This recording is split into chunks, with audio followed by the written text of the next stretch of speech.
Et si tu pouvais éliminer la procrastination pour toujours, de sorte à ce que tu as fait sur ton business devienne aussi facile que de scroller sur Instagram, j'appelle ça l'exécution fluide. C'est le système qui te permet de traverser tes journées de travail comme un couteau dans du beurre. Et dans cette vidéo, je te montre exactement comment l'installer. Salut à toi, moi c'est Rick et j'aide les fondateurs et entrepreneurs entre 1 et 5K par mois à installer les systèmes qui leur permettent de scaler au maximum sans pour autant sacrifier leur vie. Bon, maintenant, auquel de ces trois types de procrastination es-tu le plus souvent victime? Le premier, c'est ce qu'on appelle l'inertie. Cela signifie que tu as un travail important à faire, tu es payé pour le faire, tu as bloqué du temps pour le faire, souvent tu aimes le faire et pourtant tu n'arrives toujours pas à t'y mettre. Le deuxième, lui, c'est la distractabilité. Cela signifie que tu as commencé le travail, mais la moindre distraction détourne ton attention et, avant même de t'en rendre compte, la moitié de la journée s'est écoulée parce que tu as dévié vers d'autres choses peu importantes. Puis, le troisième, c'est ce qu'on appelle le report chronique. Cela signifie que tu repousses continuellement des objectifs de vie ou bien des projets majeurs en te disant que tu les poursuivras un jour, mais pas aujourd'hui,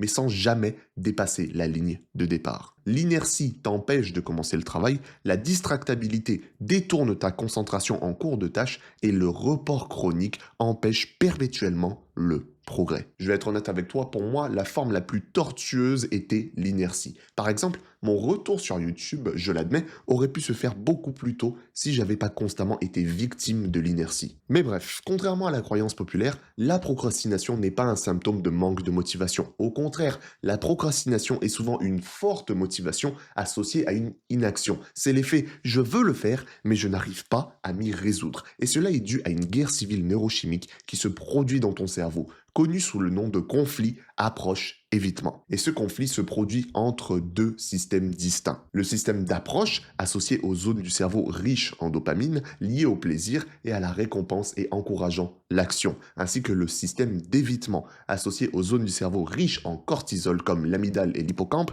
qui sont liées à la peur et à l'anxiété et qui encouragent l'inaction. Cela résulte alors en une contradiction cognitive. La dopamine afflue dans le cerveau et stimule le désir et l'envie, tandis que le cortisol, flottant dans le cerveau au même moment, stimule la peur et l'anxiété. Et dans ce conflit approche-évitement, tu ressens à la fois les aspects positifs et négatifs d'une tâche. Du coup, à mesure que tu t'approches de la tâche, les aspects négatifs deviennent plus présents dans le cerveau, augmentant alors ta tendance à l'évitement. Puis, lorsque tu t'éloignes de la tâche, les aspects positifs deviennent plus présents, augmentant ta tendance à l'approche, te bloquant alors dans une espèce de cercle vicieux d'inaction. Et je suis sûr que tu as déjà vécu ça. Loin de ton bureau, l'idée du livre que tu aimerais écrire et partager avec le monde t'excite énormément. Mais lorsque tu te saisis de ton stylo pour écrire, tu redoutes de regarder la page blanche. Ce conflit-là nous empêche de nous engager concrètement, de sorte à ce qu'on n'initie jamais le cycle du flow et on n'accède jamais à l'état de flow en premier lieu. Et pour ceux qui n'auraient pas vu mes vidéos précédentes,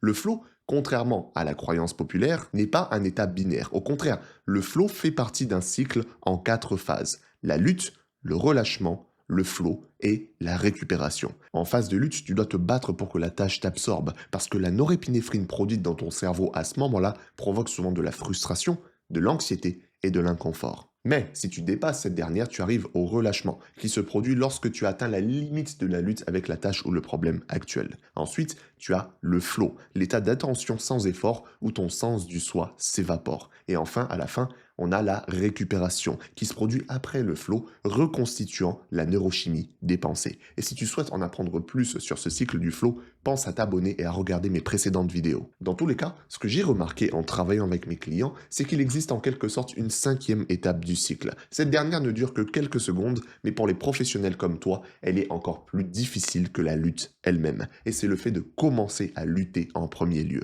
C'est ce que j'appelle la phase d'engagement. Et comparé à ce qui se passe ensuite dans la lutte, l'engagement est beaucoup plus difficile pour les travailleurs comme toi et moi. Bref, maintenant que tu comprends que la procrastination n'est que le conflit approche-évitement, tes options pour la surmonter consistent à soit augmenter le désir d'approcher la tâche pour qu'il submerge la tendance à l'évitement, ou bien atténuer la tendance à l'évitement pour que ton désir existant d'approcher la tâche puisse progresser naturellement. Voici alors quelques outils pour y parvenir afin que tu puisses maîtriser ta capacité à engager le cycle du flow et à vaincre la procrastination pour de bon. Numéro 1, focalise ton attention avec des objectifs ridiculement clairs. Dans les années 1960, le psychologue Mihai Csikszentmihalyi a découvert que le flow ne se produit pas par hasard. Il avait en réalité de nombreux déclencheurs. Et l'un de ces déclencheurs peut trancher la procrastination comme un couteau dans du beurre chaud. Ce déclencheur, c'est ce qu'on appelle les objectifs clairs. Les objectifs clairs sont distincts des buts généraux. Ce sont la cible de ton attention, pas le résultat global. Par exemple, un objectif clair pourrait être d'essayer de mettre le ballon de foot dans le but adverse, tandis que le résultat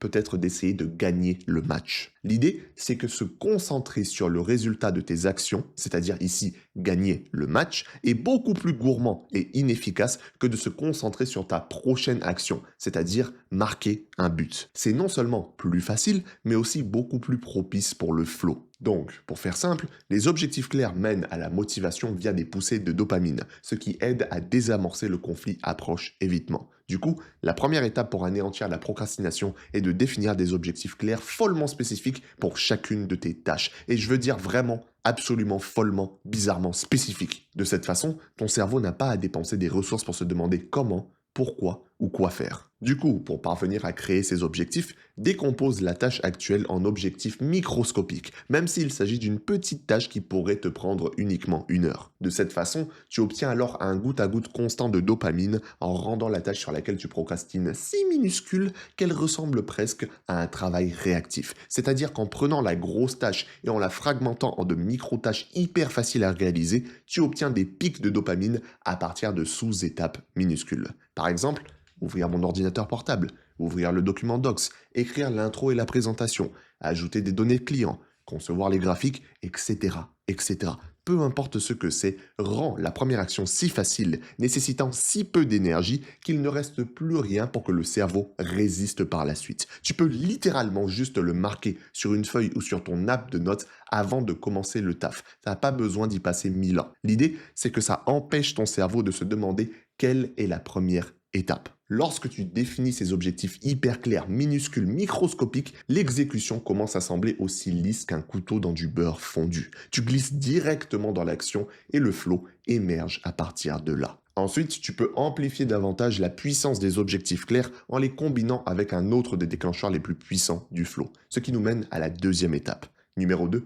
Ajuster l'équilibre défi-compétences. À ce jour, on connaît l'existence de plus de 20 déclencheurs de flow, mais l'un d'eux en particulier est si puissant qu'il est souvent considéré comme une précondition au flow. C'est l'équilibre défi-compétences, et il est essentiel pour surmonter la procrastination. Cet équilibre fait référence à la relation optimale entre le niveau de défi perçu et ta compétence ou capacité perçue. Donc, en gros, si le défi est trop élevé, tu es sujet à l'anxiété. Mais si le défi est trop bas, tu es sujet à l'ennui et à l'apathie. Tu veux donc atteindre l'entre-deux, où le défi dépasse juste légèrement ton niveau de compétence actuel d'environ 4%. C'est à ce moment-là que la tâche absorbera ton attention et que tu glisseras directement dans le flow. Du coup, tu te demandes sans doute comment ajuster l'équilibre défi-compétences pour faire fondre la procrastination? Eh bien, il existe plusieurs façons. Le premier régulateur, c'est d'abaisser l'obstacle. Parfois, personnellement, j'ai énormément de difficultés à préparer le texte de mes vidéos. Je trouve ça hyper chiant à faire et ça me pousse souvent à éviter la tâche. Cependant, un jour, j'ai décidé de tester un truc. J'ai juste ouvert Word et au lieu d'écrire mon texte, j'ai simplement commencé à taper des trucs qui me passaient par la tête.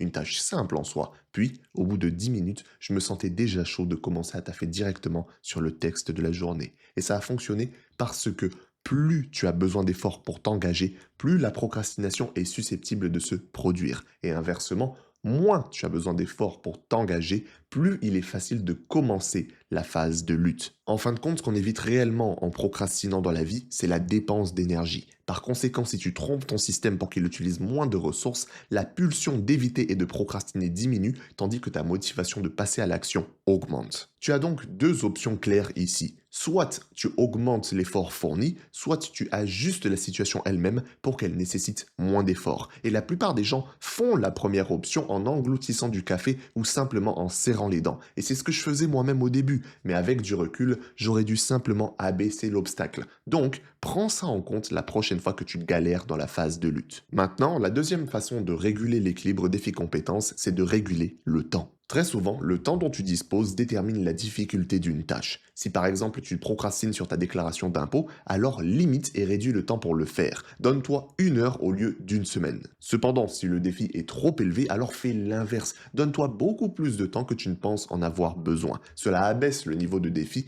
te permettant alors d'atteindre le point idéal. Enfin, la troisième façon de réguler cet équilibre, c'est de définir le périmètre. As-tu déjà essayé de résoudre un puzzle sans savoir à quoi ressemblait l'image finale? L'incertitude est énorme dans cette situation.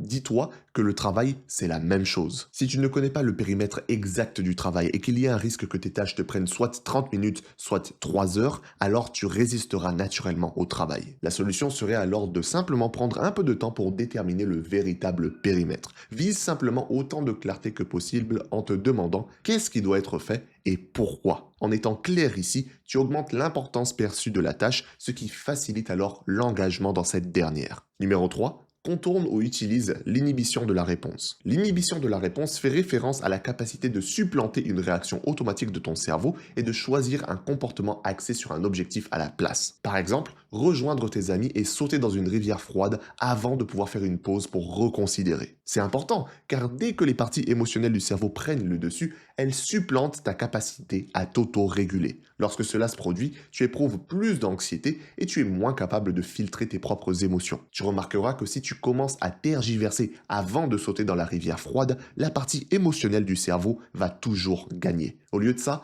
la partie la plus consciente plongera en moins de 5 secondes sans réfléchir. Et dès le moment où tu es déjà dans l'eau, il est trop tard pour reconsidérer. En gros, ce que j'essaie de dire concrètement, c'est qu'il faut choquer ton cerveau et sauter dans le taf avant même que le conflit approche-évitement ne se déclenche. Comme ça, plus de problèmes de procrastination. Numéro 4. Maîtrise le conflit approche-évitement avec ce qu'on appelle la récompense du flow. Comprends bien que l'état de flow est incroyablement agréable. Du coup, ton cerveau va naturellement tendre vers le travail dans l'espoir d'être récompensé par du flow. Du moins, ce sera le cas s'il y a de fortes chances d'entrer en flow durant ton travail. Basiquement, si tu sais que tu seras interrompu après avoir commencé à travailler, le conflit approche-évitement te fera résister à la tâche. Tu dois donc être certain que tu obtiendras la récompense pour toute cette lutte. Par exemple, si tu as envie de sortir pour aller surfer, mais qu'on te dit qu'au bout de 3 vagues, l'océan deviendra tout plat, est-ce que tu as vraiment envie de te taper un trajet suivi d'une phase de lutte chiante? Perso, moi je le ferai pas, car la récompense en termes de flow ici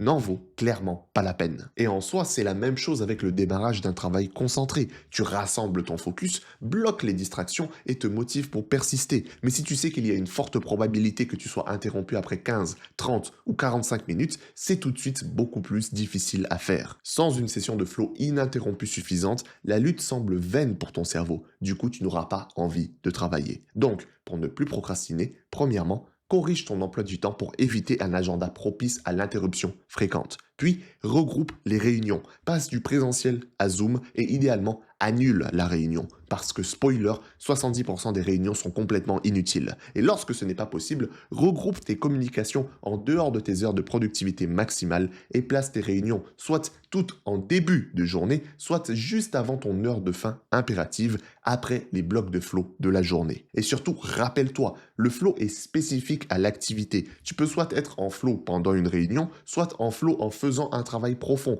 mais passer d'un type d'activité à l'autre brise le flow. Bref, tout ceci devrait t'aider à vaincre ta procrastination au quotidien. Cependant, vaincre la procrastination n'est que la première étape. Ça ne va pas régler tous les autres problèmes de croissance dans ton business. Néanmoins, il existe une solution à ces nombreux problèmes. Un système que j'ai construit pour maximiser ma propre efficacité et structurer ma croissance fut un temps. Cependant, avant de le lancer officiellement pour le public, je veux être absolument certain qu'il produit des résultats spectaculaires pour chaque participant. Pour ça, je cherche alors 3 fondateurs entre 1 et 5 cas par mois pour devenir mes toutes premières études de cas. Je vais personnellement installer tout le système avec eux en one-on-one. Et l'investissement ici sera symbolique, car mon but est avant tout de les transformer. La sélection sera basée uniquement sur la motivation ainsi qu'un simple questionnaire. Donc, si tu penses être l'un de ces 3 opérateurs, le lien pour postuler est dans la description.